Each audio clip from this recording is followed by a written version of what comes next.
own nothing, and live anywhere. Goodbye, Canada. After a full year of travel throughout North America, the Middle East, and Southeast Asia, we finally returned home. Or should I say, what was home? Home was beautiful Victoria, British Columbia. I don't think it really hit me until I ran into an old friend, and she asked me, "So Jill, where are you guys living now?"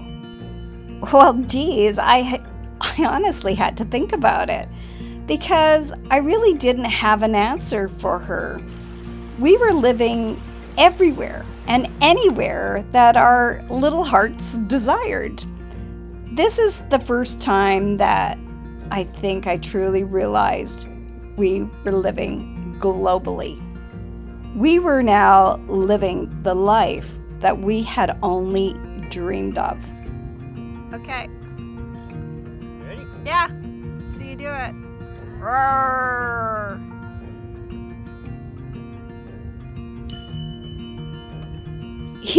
We realized that this life is not for everyone. Lots of our friends are absolutely amazed and say, "Wow, that's fantastic, but we could never do that." And there is a myriad of different reasons for their feelings. And I know, I have to admit, I was one of those people. Then 2 years ago, we made the pivot and the change. It was difficult and sometimes confusing for me, but when I look back at it now, all I can say is, oh my God, I am so glad I went through with it. If you ever had any thoughts about leading this type of life, or just for a year or two, or maybe even forever, watch this video.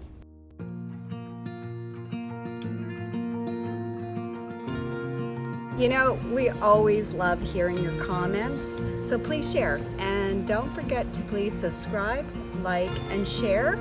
And you can also follow us on Instagram and Facebook, so please see the link below. You're the boss. The boss, man. Yeah. Okay. Good. Good boss, man. We're from Canada. Yes. So one of our biggest fears was with healthcare. After you leave Canada for 7 months, you no longer have healthcare. And so once we were here in Mexico, we had to get that sorted out. And so now we have private healthcare, and our healthcare has never been better. Like seriously, every year you get a wellness check. And we were in Kuala Lumpur and we had our wellness check done there.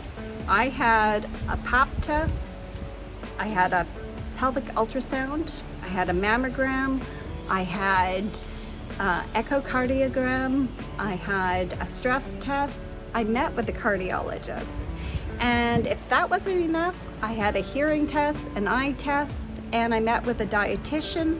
And at the end of it, you end up meeting with your doctor for an hour to go over all your results. And this would have taken me probably years to achieve in Canada, so it's never been better. So another fear we had was, how much is it going to cost to travel the world? We are now living a lavish lifestyle, traveling the world for less than it costs to sit in our home in Canada, doing nothing but home maintenance. We never truly realized just how expensive it was to live in Canada until we left. Jill is like the Pied Piper. They're all following Jill. Hi! 1, 2, 3, 4, 5!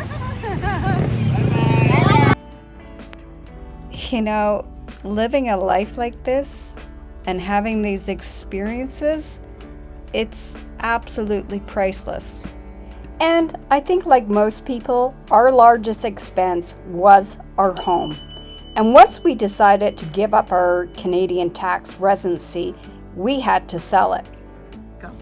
When we finally decided we were going to give up our residency, we quickly learned there were a lot of hoops you have to jump through. The government of Canada doesn't really want to see you leaving, and especially when it entails not giving them all the tax dollars we were in the past. So we knew right off the bat we had to sell our home. Some people don't. There are ways around it. I would strongly suggest talk to an accountant, if you want to hang on to real estate. But we just thought the process would be that much easier not having our home. So we unloaded it and just filed our first tax return, and we love it. The next big obstacle was, what were we going to do with all our stuff? We weren't quite sure, but decided we were not going to be a prisoner of our possessions. I just love this saying. If you own something you cannot give away, then you don't own it. It owns you. This saying has made such an impact on our lives. We have to admit, this was not easy at first. It seemed like a daunting task, but after we got started, it became such a freeing process. Between our kids and some of the wonderful charitable organizations, it was soon all gone. So our initial plans were to buy a home in Cabo San Lucas. When we arrived in Mexico, we started looking for a home. And then we asked ourselves, why? We are so free now. Why tie ourselves down to another new home? Let's go and see the world. So many people put off traveling, and then boom, one day it's too late. We decided to do it while we were still healthy and we had our fitness. To truly travel and see some of the really special out-of-the-way places, you need both. And everyone we meet along the way, well, they keep us young.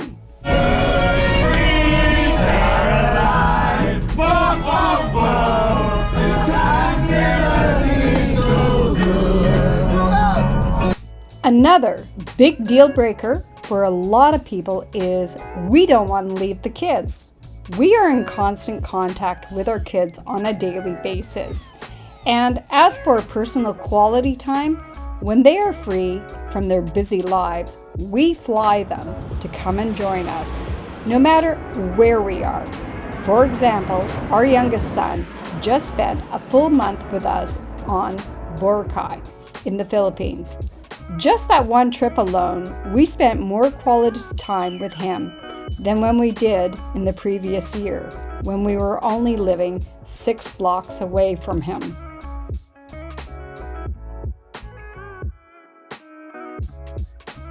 A lot of our friends ask us, why are you doing this?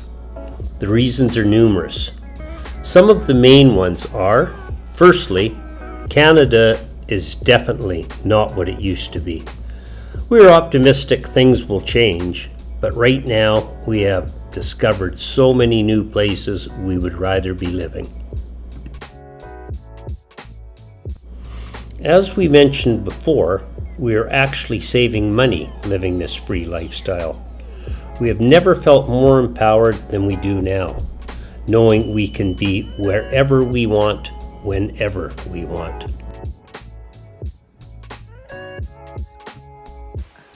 When we started this process, we felt totally overwhelmed. We took it one step at a time though, and as we plodded along, things just became easier. And here we are now, at the end of the pathway to true organic freedom. The key is, stay committed. If we can do it, so can you.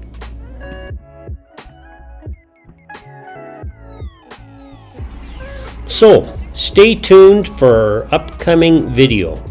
We're going to go into detail on giving up as well as obtaining your new residency.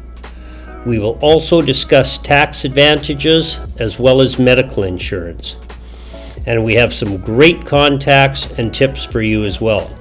One of the prerequisites of getting your non-residency is to achieve residency somewhere else. You can't just be a resident nowhere. And we decided we were going to go for Mexican permanent residency. And a lot of questions came up and we weren't exactly sure how to do it. And sometimes things are difficult down in Mexico. And we met this wonderful lady who's our business agent, and in our next upcoming video we're going to introduce her, and she's going to discuss some ways to achieve your residency down here. I got to tell you, she made the process so much easier. We talked to other people in the immigration and they were struggling big time, but with her it was a breeze. Looking back on it now, we both agree. This is the best move we have ever made. So we really hope you like this film, and don't forget to please subscribe, like, and share. See you then.